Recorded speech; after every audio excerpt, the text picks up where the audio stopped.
Welcome back to the Connected Podcast, recorded right here in Terre Haute, Indiana. I'm your host, Dallas Wilson, and this week we have Tyree Cuffle. He's the owner of ELE, Everybody Love Everyone. He's the winner of the Black Pitch competition, and he's a local Terre Haute native who is going to Kokomo to do track. Welcome. Sir. Hey, thank you for having me, guys. Appreciate it, for sure. Happy to be here. So my introduction of you was subpar. I'd like for you to introduce yourself, talk a little bit about ELE and being a senior in high school and yada, yada, blah, blah, blah. For sure. This is my clothing brand. ELE stands for Everybody Love Everyone. It's just like a positivity clothing brand, trying to spread that positive message and positive love. You know, I'm not from exactly Terre Haute, but, you know, the neighboring city, West Terre Haute. The only black kid in my elementary school, except for maybe a couple, and then they moved. But, you know, it was hard for me. Grew up in a different type of environment with no black role models in my life. And so it was just hard navigating and like trying to find out who I was because I had no family, no, you know, inspiration. And it was just like a walking down a really weird path. And, you know, I just grew up, you know, racist in a really bad environment, and it caused like a lot of issues down the road. But thankfully, transferred high schools to Terre Haute South, and it welcomed me with open arms. Very diverse setting. Yeah, you're taking all that energy and you're putting it into a positive message, which is ELE. For sure, yeah. Just, you know, exactly what you said. Like I wanted to come from a bad situation and then flip it into like a better one. Like I didn't want to keep it negative because I could have reacted a lot different. I could have went out and did crazy things, acted wild, but you know, my mom raised me well. My grandparents influenced me really a lot, and I just wanted to be a positive impact. You know, inspire people, be a good role model for ones who look up to me. Because I know I got little cousins and everybody, and I little siblings, and there was just other people that see me take a stand and stand on what I believe in. So I knew there was people out there watching me, especially after a really bad situation with the racist stuff happened in the high schools, and people was looking at me, wanting to know like what I was going to say about my situation. And I just wanted to stand on what I believe in and keep spreading positivity, man, for real. Yeah, so and it's crazy because, you know, trauma, it almost has a certain feel, like a certain vibe to it, where you can kind of talk to somebody. It could be the first encounter, and you can kind of feel that sorrow, that hurt. But we met at CEO Mentorship. Yeah. I didn't get that at all. They were like, this is Tyree. He's the leader of the CEO Mentorship class. You got to know him. And there you were, bubbly, excited to be there, not traumatized. I'm like, what's going on here? He seemed like a solid kid. So we got to know each other. That's when you started building up ELE and going through everything that the mentorship program was kind of offering you. It was amazing, and it was cool. It was crazy because at first ELE wasn't even the picture. But I always wanted to have a clothing brand since I was an 8th grader. Like me and my friend Riley, who was at the photo shoot earlier, we'd stay up whenever quarantine happened and Corona happened. We would be up till 7 a.m. all night doing clothes, designing clothes, writing raps, drawing. We wanted to have 30 different careers. So whenever we first met, I wanted to do like this like influencer type of personal brand, which is I'm still have that. Like I still got my YouTube channel and everything, but then it hit me because I was like, man, I need things to sell. Like people that need to buy something. Like I need to make money. And I was thinking about clothes, and I was just like, man, I don't want to do this forever. So I was thinking about, I didn't want to just have like something like Nike. No diss to Nike. I mean, I'm wearing Nike. Am I wearing? No, I'm not wearing Nike, but I wear Nikes all the time. No dissing, but like I didn't want something athletic. Like, I mean, of course I run track. I'm going to college to run track, but I didn't want to go down that alley. I wanted to be like in the fashion streetwear, because like I love dressing up. Like I mean the fit, you know what I'm saying? But I love dressing up. I love putting on just different type of stuff that catches people's eyes. So I wanted that, but I also wanted to have that with a positive influence and spreading a message, because I feel like things are more powerful if there's a meaning behind it. Like, so I wanted to put my experience to help other people out, in case, because I know there's kids out there that are the minority, and I know there's kids out there that feel alone in some type of aspect. So, you know, everybody love everyone, you know, spreading that love and positivity that a lot of people are missing in their life, man. Putting on on some fabric that looks good, like, can't get better than that. And, you know, I talk to so many business owners, and they have literally been in business for 10, 15, 20 years, and they still don't have a true grasp on the concept of what and why. Mm-hmm. Everybody knows what. If you own a restaurant, people know what is food. We're coming for Yeah. food and drinks. If you own a clothing line, people know what is clothes. We're going to get clothes from you. But a lot of people, and what separates you from your competition is the why.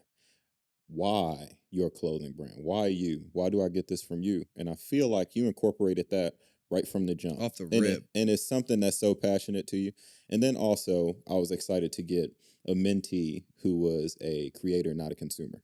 Of course. Because I feel like right now you're seeing a great divide where you got these creators who just naturally gotta express themselves, gotta put stuff out there, and Mm-hmm. they're getting monetary gain from that. They making money. Like it's looking good. It's looking Yeah. nice, right? It's looking good. And then But you I'm got saying, consumers, and they're yeah. just consuming all of this stuff that America has to offer, which is plenty: sugar, salt, bad videos, terrible music. I mean, if you're Yeah, just a for real. consumer, just consuming anything, I mean, it's working against your favor. So to be paired up with somebody who's such a creator and somebody who's like, you know what, it's about money, but at the same time, I'm passionate about this. Now, for real, I would do it. Definitely worked out. I would do it like my history teacher, Mr. Isles, my sophomore year at West Vigo High School. He said, "Tyree, you're interesting. What do you want to do with your life?" And he was like, "If money wasn't an option, there wasn't money, Hmm. what would you do with your life?" And I said, "I'd have a clothing brand and a YouTube channel." I said that as a 15-year-old sophomore in high school. I said I'd have a clothing brand and a YouTube channel. Yeah. At 17, turn 18 tomorrow. Hmm. Clothing brand and YouTube channel accomplished 300, I think 37 subscribers, and I don't put that much effort into it like I should be. There's Hmm. videos on there, but I could take it to the next level, which I plan on doing once I'm in college on my own space, my own Yeah. time. Clothing brand, yeah, we're making statements in Terre Haute for sure. Winning Pitch Black was big, and just spreading that message is Yeah. it's we're making moves for sure. I like how, a one great teacher can impact your life in such a way. Oh, for sure, yeah, Because, yeah, the great teachers, they ask the good questions. hundred Not percent. only fixate on the answers, but the questions that get you thinking. Of course, yeah. I had a lot of great teachers, man, growing up, but I think they noticed the spark like that I had because I always loved learning. Like Hmm. my grandparents instilled that in me when I was 3. Like I no 2 because I was spelling when I was 2. Like when I was first started talking, I was spelling, and they just instilled like learning into me, and I always was fun. And I had a teacher. My senior year, her name was Miss Luna. Well, I had her my junior year, but she told me this my senior year. She was like, "I just loved having you in class because you inspired and motivated other Hmm. people to like learning too because you made it look cool." Yeah. So like I just try to. I'm just very enthusiastic. Like I got a lot of energy all the time. Always like up, unless I'm upset. But Yeah. like I'm always up. Like I'm always laughing, running around, smiling, screaming, yelling. Like people think I'm too energetic, but like I'm gonna be me regardless. Like that was one thing in the CEO program I get yelled at. It's because Terry would say I was unprofessional, but like I'm gonna be me regardless. You're either gonna like me or you're not. Like that's what my mom always instilled in me is the right people, you're gonna be you and you're gonna attract the right people in your life by being Hmm. yourself. So I always carried that with me my whole life and just wanted to be me. And I eventually think, the Lord above, the right people rocked with me and I'm making moves and Yeah. stuff like that. You make learning look. I had a teacher tell me that, yeah, I think that's a Gen Z thing, because I mean, in my generation, bullies were still oh, bullies are still a thing. I they mean, they they still really existed. Like, oh, that yeah. person's doing better than me. Do you feel like being somebody in Gen Z? That's not really you. You really are part of a generation of people who, if they do, like at first, their initial thing is envy and jealousy. Mm-hmm. They are educated enough from all the knowledge at their fingertips that they can come to a point where they're like, oh, I'm being envious. I need not do this. I'm being jealous. I need to not do this. Or you just got a bunch of hating ass Gen Z people out there. You can tell me the Do I have haters? truth. Honestly, when I was at my old school, I had a lot, like at West Vigo, but I think they just didn't like me because of the color of my skin. I don't think they didn't like me for what I stood for. I don't think they didn't like, what I got going on. I've only I've only encountered one hater at Planet Fitness in the parking lot during a car meet. And he came up to me. And actually, he didn't even come up to me. He walked past me. He was like, "That's that ELE guy." And then all of his friends started laughing. And I was like, "Yeah, what about it? Like, I mean, what?" And he was like, "No, no, I just like what you're doing." I'm like, why did you just say that? You walked past me trying to be, oh, no, look at that's that ELE guy. Like, Yeah. what? Like, I mean, I have people who used to bully me hit me, which I mean, of course, is fake. Maybe not fake love, but Hmm. whenever you're getting put on, people are gonna want to claim something. Like now that I've been making, I haven't been doing huge things, like I haven't been moving mountains, but I've been making noise. Mm-hmm. So when people see that, they see what you can be, Mm-hmm. and they're like, well, man, I need to get something from him. I need to have something to be able to claim. So when he's big, I could say I knew a famous guy. So I've had a lot of that. Like a lot of people who used to pick on me when I was in middle school, elementary, some high school, like a lot of those people hit me up talking about, bro, I love what you're doing. I want to buy something. Yeah. Oh So wow. that's really what it is. Like, Well, you've heard it here first, folks. Gen Z are suffering from the human condition, like the rest of us. They are not all peace, love, and flowers and no, whatnot. no. I think it's best, that with these things in your mind, it's important to be able to call them out. It's important to be able to see those things, but it's also extremely important for them not to drag you down. And then also another part of that is perspective, right? You you may be right. And these people are doing these things for self gain. But at the same time, I mean, it is a chance that you have a perspective of highering the value of yourself, your self value. And with that, the weirdness that's coming from that positive energy fuming off of you is kind of, No, making for you sure. making you a Yeah. little uncomfortable. Like, why is it like this? It might be, Tyree, it might be this. It might be the fact that you are doing things for yourself and it's positively impacting your life. And for that reason, you have a happy fume to you. And I they hope want some of so. that fume. I really hope, like, I pray that that's what it is, because I want to be the guy, like, even if it wasn't YouTube, it wasn't clothes, I don't know what it would be. But I Mhm. always wanted to be the person to help people. Like, I always wanted to be the guy that, like, if you had a problem, like, I could be on my worst time of my life. Like, I could be really going through it. But, like, if someone texted me and was like, Tyree, I need to talk to you, like, I'm going through it. Like, I'd Mhm. want to be the guy to help somebody going through it. Like, that's always been me. Like, that's always been who I was, Mhm. who I am. And and I guess that's a really great way to be. You know what I mean? Of It's course, yeah. it's not a lot of heroes, people who just are heroes for heroes' sake. I talk about this with any parent that is going through parenting with me, and it's the importance of, the next generation being good for goodness sake, not being good because they fear punishment, No, yeah, but for good sure. because, oh, this is the right thing to do and I want to do it. It's like people who go up and give homeless people food on TikTok just for the likes. Like, why would you do that? Like, you should do that out of the kindness of your heart, not for the clout, not for the money, not for the to look cool whenever you show people you got 10 million likes on TikTok for something you wouldn't do if the Hmm. cameras weren't on. Like, that's my biggest thing. Like, one thing I don't like is people who are unauthentic. Like, I'm a me around everyone. Like I said, I just like me around everyone. Yeah. I don't put up a mask in front of business people. Like, I mean, of course, I'm gonna talk more professionals, so they take me serious. But I'm not gonna put on an act or try to be some type of guy that I'm not. Hmm.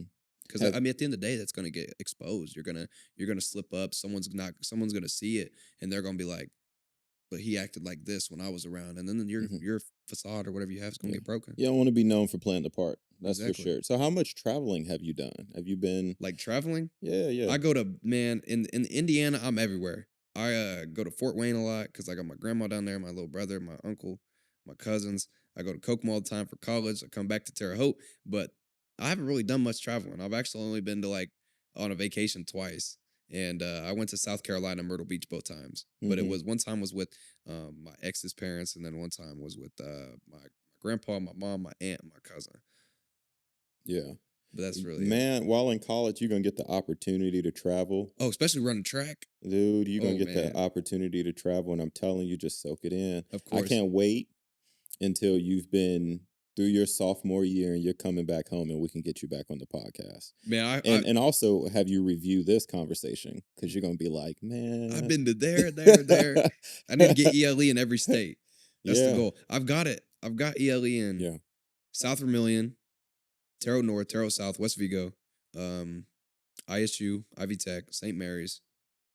Hmm. So like the local schools are pretty much hit. Sorry, I didn't mean to hit the mic, but local schools are pretty much hit. Like Yeah. I'm only missing Northview, but I mean I could get that.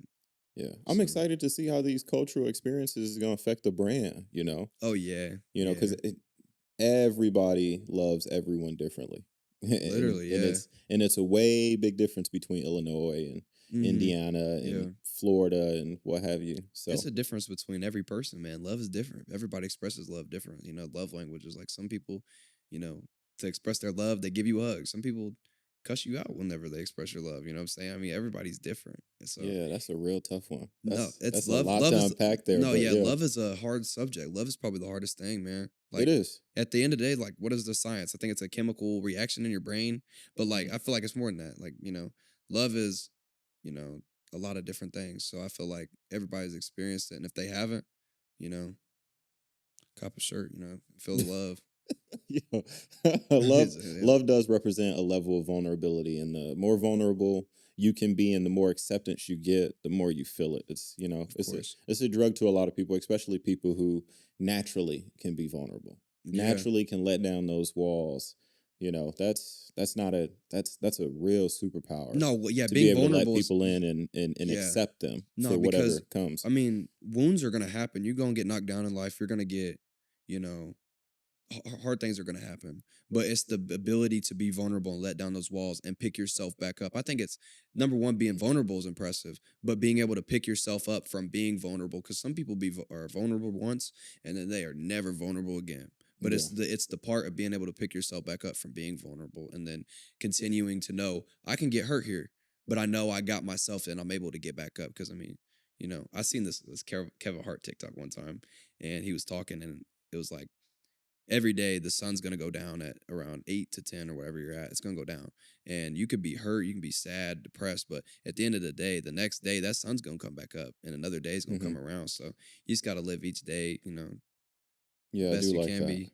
Yeah, I Yeah, definitely that's like how I that. live my life, man. That's how I try. I'm not going to say it's how I live it, but that's how I try. That's how I Hmm. try to live it for Yeah, sure. learn how to dance in the rain, because it's gonna be some Yeah. rainy days, man. Oh, for real. Yeah. It's gonna be some rainy days. 100%. Yeah. Yeah, college about to kick your ass. Mm-hmm. I ain't gonna even lie to you. That's When all I right. when I got to college, man, I was one of those students who didn't do any work. I just showed up and got good grades. You I got was one of one of those them. people in your, That's how I was in high school. and then you get to college and you think it's the same game. And If I go to class, that's enough. I ain't got to study. Oh my goodness, it hit me like a rock. yeah, I'm studying business management. Yeah, and you're gonna be applying it to ELE. Yep. And then the YouTube channel. But I told my mom, if ELE blows up and I make $1 million in college, I'm dropping out, dude. I'm dropping. I'm dropping out. If I'm making big money, that's a stretch probably. But I mean, I want a degree. You know what I'm saying? I want to get a degree. You never know. What if ELE just falls off the face of the earth? The YouTube channel just not exist. What am I gonna do then? Hmm. But I mean, I feel like I got a good little resume going on. I got a little things. I got some things to my name, but Yeah, still, a college degree is another one to add to the list. yeah, and don't forget, a And big it's a good time. a big part of ELE being so successful is also that community support. Like, Oh, for how sure. many people just want to support and and make sure that things are happening for you as long as you're putting in the work. So many people don't get to enjoy the fruits of their labor, No, yeah, unfortunately. I was about to say, like, whenever, like, I can't thank anyone but the people who support me, because, like, I could make 30 different design T-shirts, but what is it gonna mean if nobody buys it? Yeah. And the Terre Haute, man, like, a lot of people from here are like, oh, I hate Terre Haute. Terre Haute sucks. No, bro. Like, I'll always have love for Terre Haute. Like, I'll always claim Terre Haute to be my home. Like, because like Terre Haute got me off the ground. Terre Haute is continuously still supporting me, showing love every second they get. Like, see, Hmm. Terre Haute really backs me up, and I think it has a lot to do with the story and the message. Like, plus I mean the clothes look good too, but the story and the message. You know what I'm saying, but yeah, Yeah. Well, I like the pieces too. I would have brought some in. You got to replace the strap on that bag, man. You got to replace the strap on that bag. okay, That's the third time I'm telling okay. you. I'm telling you, I love the bag, but I got like a Nike bag and some other bags, and I'm just like, the strap is the only thing that's stopping me What from would you putting this. change, like, on the strap? Like, what do you not like about it? I think it's mostly the material, Okay. and then I don't like how it's not interchangeable. Like, I should be able to. I mean, you can expand into straps, like literally design straps for the bag. I don't think I would do that. I mean, I would do it, but it would come with the bag. Like, I wouldn't just design straps and never design anything You don't again. want people to be able to just swap that. Maybe that's why you're into clothing and I'm not. I Probably. just wouldn't do it. Like, I'd tell Sam or Eli to do it. Like, hey, go design some straps, and then I'll do the hoodies and the sweatpants and the shirts and hats. Yeah. Yeah. So what's next for ELE? What's next for Oh, you? oh man, ELE. Who? New logo just came out literally today. Just got the email today, confirmation of that. But what I'm excited for is the winter season, and here's why: because I want to do hoodies, all right, and then they have matching sweats, and I want to do something like yeah, I've never seen it done before, where a hoodie and a hoodie and a pair of sweatpants and a beanie all come in one set. I've seen hoodies and sweats, but I've not seen nobody do it with a beanie. And I love beanies. Like beanies are like used to be my go-to. So, and I think I've seen you rock a beanie before. I think that's good, and I want everything to just be nice. Like I want it to be some sets, but also like of course people just want to buy the sweats. Be able to buy the sweats, and if they just want the hoodie, be able to buy the hoodie or the beanie. But Yeah. like I want to my main like literally on the back of my business plan. I had sketches drawn out of hoodies, sweats, and beanies, and that's what I wanted the three things to be. If you could get your clothing line in any store, what store would it be? Any store, Walmart, All for the money. huh? I said for the money. Not just for the money, but it'd be affordable. Oh, okay. It'd be affordable. I was expecting like H&M or Walmart. PacSun or Urban Outfitters. Do people Walmart. shop at those places anymore? They do, but I mean, Walmart. What? You know how many people shop at Walmart? I mean, that's a lot of people shopping at Walmart. That's true. Plus, kids like me grew up. I grew up rough, man. Well, I wore Walmart shoes until I was 10. Like, I remember my mom. I didn't live with my mom, but my mom was always there. And one of the highlights of my life would always be I got my check. You want to go get some shoes from the mall. That was the highlight of it, bro. Like that's the realest. That's real. Like the highlight of it was I got a check. You want to go get some shoes from the mall? Take me go get a pair of Under Armours, which I thought were cool back in the day, or a pair of Nikes, or just something like that, man. Like that was cool. But every other time it was Walmart, bro. Like clothes from Walmart, and I still rock Walmart clothes. I still got these like NASCAR T-shirts that are from Walmart. I got pants from Walmart. I get my Hawaiian shirts from Walmart. Yeah, because I always lose them. Yeah, exactly. There ain't nothing, man. There ain't nothing wrong with Walmart clothes out there. For anybody who rocks the Walmart, ain't nothing wrong with Walmart. Except for them Shacks. Don't bring them Shacks out. Don't bring them Shacks out. I'd hoop in a pair of Shacks just to see what's going down, but maybe I will not allow it. Bring them but yeah, I'd say Walmart would be. I got maybe Walmart or like, but if we're gonna talk like a street, like what you said, that's a tough thing. That's no slight at Shaq. You did a wonderful thing with your shoe brand. No, for real. Just had to put that out there before he comes out here to answer. Your barbecue chicken. Exactly. Terre Haute not even on the map. I'll come by that city. He would. He would literally come by could, the city. and he has money to do it. But any other store, man. Man, I don't even know. Probably we're gonna go just say PacSun, man. PacSun's cool. I bought a lot of clothes from PacSun. PacSun's all right. Yeah, PacSun where you get that one piece. We you don't get the whole fit from PacSun. You just get we don't one even piece. got a PacSun in the mall anymore. Like why? Yeah, like that's a small black-owned business. I cannot recall the. It's Fresh Fits. Fresh Fits, yeah, that's a small black-owned business. Nice little tag there. Fresh Fits, yeah. Fresh Fits in the mall. Check them out. Yeah, for sure. They got nice clothes in there. I ain't gonna lie. I went in there. They got some nice shoes in there too. Like a couple little like dunks or like ones, or maybe I seen a pair. I think 12s in there. They got some nice stuff in there. Like, I mean, they wanted to put ELE in there. On that note, I'd like to thank you all for listening to this episode of the Connected Podcast. Please tune in for our next episode or visit us at connect812.com. You just tuned in to the Connected Podcast. Please like, share, subscribe, comment, maybe a member of the community you'd like to hear more about. If you want to go the extra mile, click the donation link below. If you'd like to continue listening, click right here. Thanks again for tuning in.